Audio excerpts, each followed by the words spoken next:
Bonjour bien-aimés frères et sœurs, que la grâce et la paix de notre Seigneur soient avec nous tous ce matin.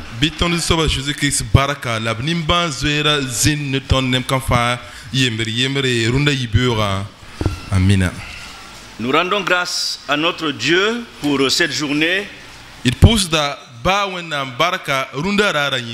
la journée nationale du mouvement des hommes de notre pays que nous célébrons aujourd'hui. Vous savez que, ou bien je vous informe ou vous rappelle que le MEB est une des institutions des assemblées de Dieu de notre pays.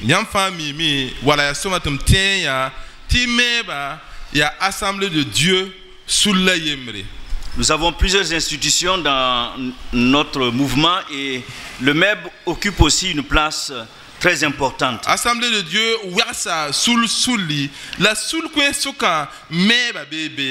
Et le MEB participe également à toutes les rencontres de cet organe au sein des assemblées de Dieu que nous appelons le Conseil national. Assemblée de Dieu,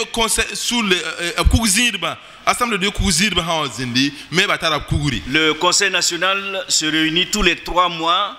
Et le MEB, comme les autres institutions, a l'occasion de prendre chaque fois la parole pour donner un rapport de leurs activités au niveau national.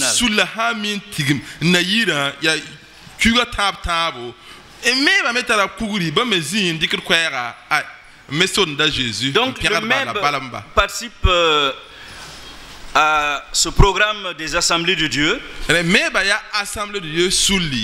Ayant aussi le même désir d'accompagner l'Église des assemblées de Dieu à atteindre leurs objectifs.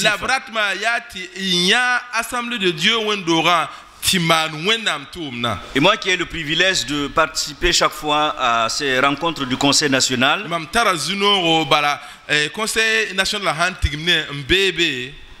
et aussi l'occasion ce matin de vous dire vraiment que le MEB fait de grands progrès en tant que mouvement pour accompagner l'Église des assemblées de Dieu à atteindre ses objectifs.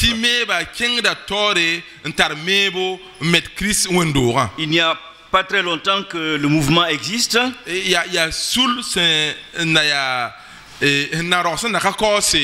Mais en quelques années, Dieu l'a béni. Dieu a permis au MEB de s'engager auprès des institutions du Lagengo afin d'atteindre leurs objectifs. Et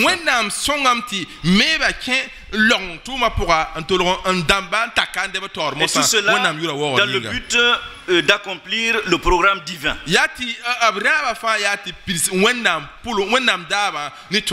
Et cette année, le MEB a choisi pour thème de sa journée nationale 2 Timothée chapitre 2 verset 2.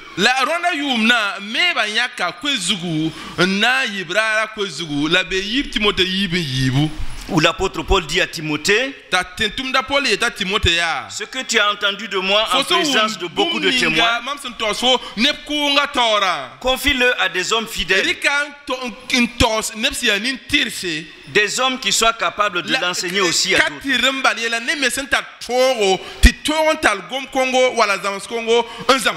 Donc il s'agit là de Paul et de Timothée, d'un père et de son fils, un père qui en quelque sorte donne ses dernières pensées à son fils et qui lui demande de bien veiller à transmettre l'enseignement qu'il a reçu de lui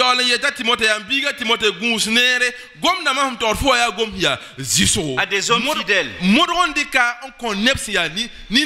à des hommes sûrs, des hommes qui soient capables de l'enseigner à d'autres.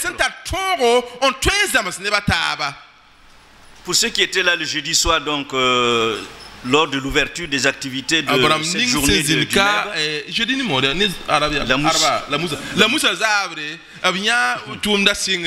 vous avez pu entendre l'exposé que nous a donné le pasteur Simon Ramdé,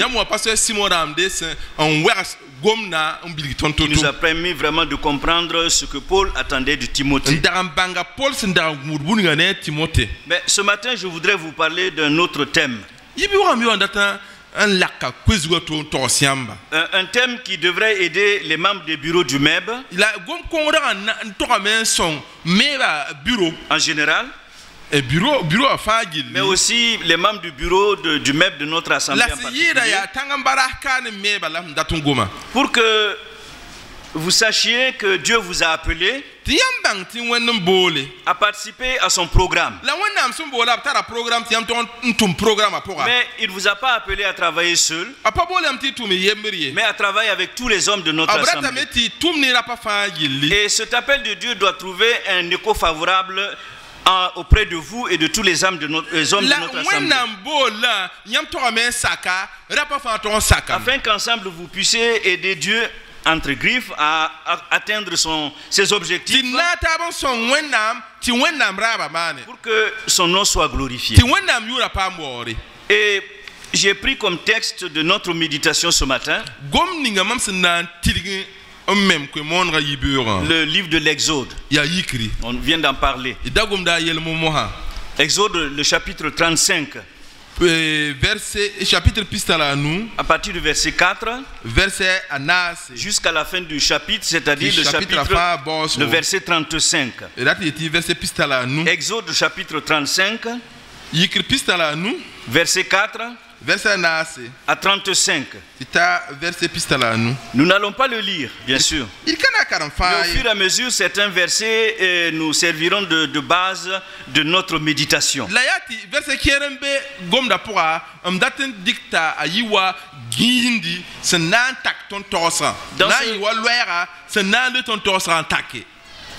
Dans ce chapitre 35 du livre d'Exode,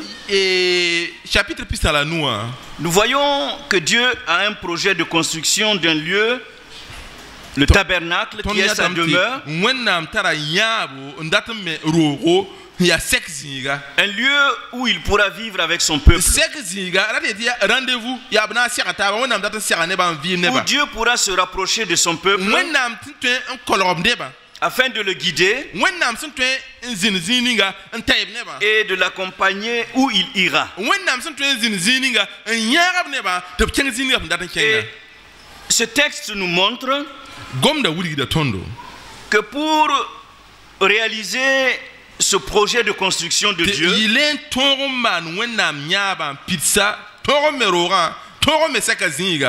Dieu va faire appel à un homme. Un homme comme vous et moi. Moïse. Il va prendre Moïse comme le leader pour tous les travaux de construction. Et il va se servir de lui également pour qu'il puisse dire aux enfants d'Israël quels sont les besoins des travaux de cette construction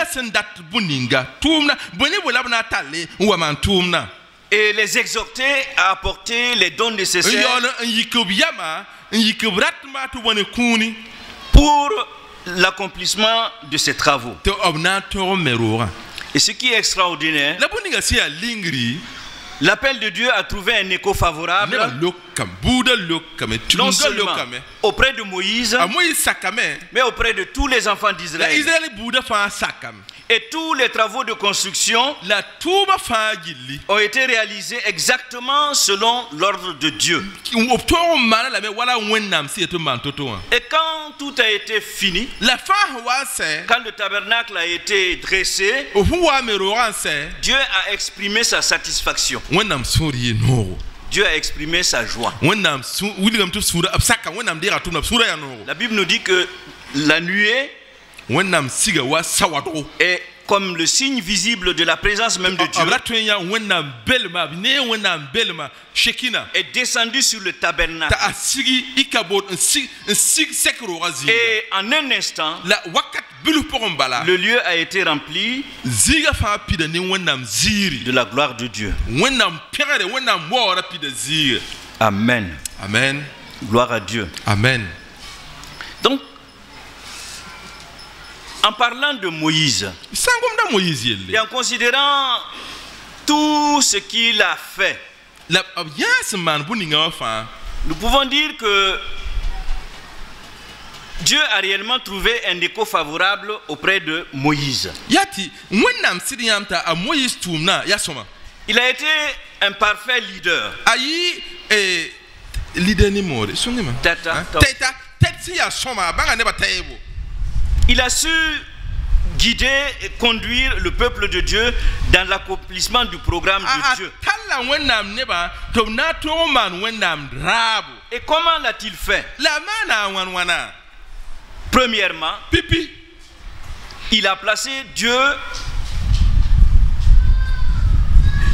au centre de ce programme. Arika wennam menga ning Sara tesuka wennam la Sara zanda raluguduga. Quand il a fini d'écouter Dieu qui lui montrait comment il voulait que ce tabernacle soit construit,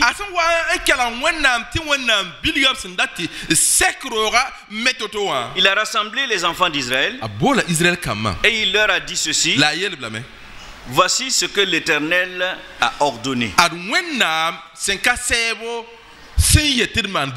Il n'a pas dit venez, voilà ce que j'ai reçu de Dieu et ce que je vous recommande, ce que je vous ordonne de faire. Non. Il a dit voici ce que l'Éternel a ordonné. Et ensuite, il a cité tout ce que Dieu attendait des enfants d'Israël.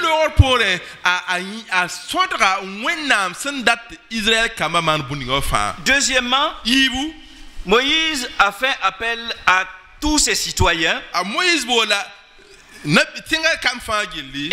à leur capacité. Tous les enfants d'Israël ont été interpellés. Il les a tous convoqués. Il a fait appel à eux tous et il a fait aussi appel à leurs dons. Moïse, troisièmement, nous pouvons dire, il a présenté avec précision tous les besoins de la construction.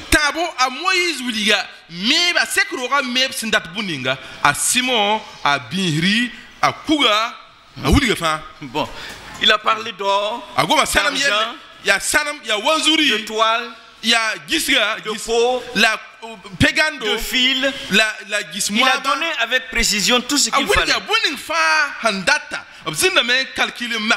Et quatrièmement, il a décrit le profit de ceux qui vont s'occuper des différentes tâches.